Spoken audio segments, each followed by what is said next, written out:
45 години духов оркестър Търговище.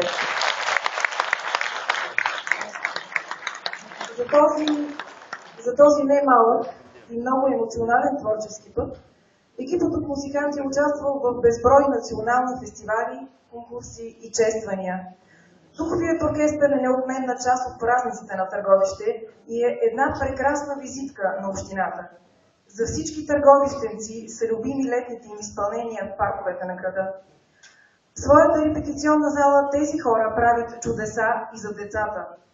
С образователните концерти, които организират за учениците, не само им дават музикална грамотност, но ги заразяват и им предават таинството на изкуството, наречено музика.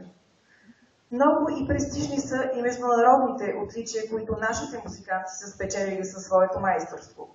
Ще изброим само част от тях. Специален диплом и плакет от Световния фестивал на изкуствата Монтгион, Франция. Първата европейска купа в областта на изкуствата за общината от Бьозел, Германия. А отново там, в конкурса за духови оркестри, завоюваха трето място след представителните оркестри на Дания и Холандия. Година по-късно златна лира, златна купа и първо място в конкурса за духови оркестри в Бекешчаба, Унгария. Да, всички успехи обаче